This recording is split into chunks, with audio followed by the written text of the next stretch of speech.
قضية جديدة توجع القلب لأم مصرية لقوا جثتها في سويسرا. ايه حكايتها؟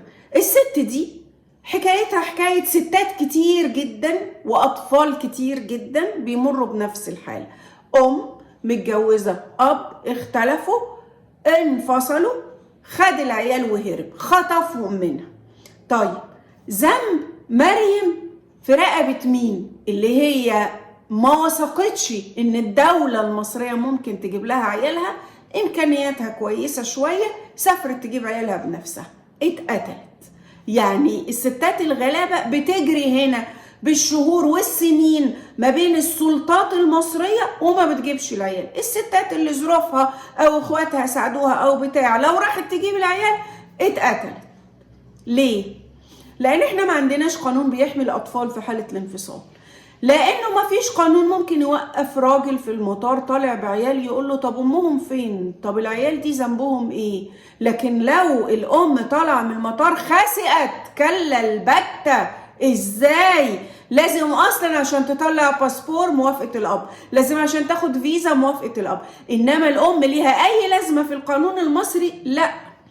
وبما ان القانون المصري بيشوف ان الام ملهاش اي لازمه، فلو راحت اي ام تحس بالخطر على عيالها فتمنعهم من السفر بقرار من المحكمه، في الغالب بيترفض. وده اللي شفناه في حاله هبه حسنين اللي عيالها البنتين يعني حاولوا تشكيل عصابي منهم الاب يخطفهم في اسانسير، ونجح فعلا انه يخطف بنت من البنتين بعد ما خدرهم وبهدلهم، ولسه القضيه قدام القضاء المصري. طيب مريم راحت تجيب بناتها، اتقتلت. هبة حسنين بنتها بقالها 60 يوم والدولة المصرية بكل سلطاتها لم تتحرك. عندنا النيابة طلعت تطلب من الانتربول يجيبوا البنت اللي اتخطفت. ها ايه اللي حصل؟ مفيش حاجة. والانتربول مش هيستجيب للنيابة، لانه لازم يكون التحقيق في جناية او ان الشخص صادر عليه حكم نهائي بالسجن على الاقل سنة. فالنيابة اللي طلعت للانتربول تطلب منهم يرجعوا الراجل اللي هو خطف البنت حولتها جنحة، فبوظت شغلها بايديها مش بايد حد تاني. طيب علشان حنين اللي مخطوفة من 60 يوم ومش عارفين عنها حاجة تقدر تتحرك، مطلوب منها انها يبقى معها حكم محكمة بالحضانة. طب يا جماعة ما قانون الأسرة بيقول الحضانة مع الأمهات 15 سنة. لا معلش، احنا لازم نلفف الأمهات. فلو وزارة العدل هتتحرك من غير حكم محكمة عشان القانون بيقول كده، ولا وزارة الخارجية هتتحرك، ولا سفارتنا في السعودية هتتحرك، إلا لما هبة اللي بقالها 60 يوم ما بتنامش عشان ما تعرفش بنتها فين تروح المحكمة تعمل حكم حضانة. ان شاء الله كده ناخد لنا سنة ولا حاجة في قرار المفروض ان يطلع فورا، لان طبقا للقانون او احنا مش محتاجين قرار اصلا.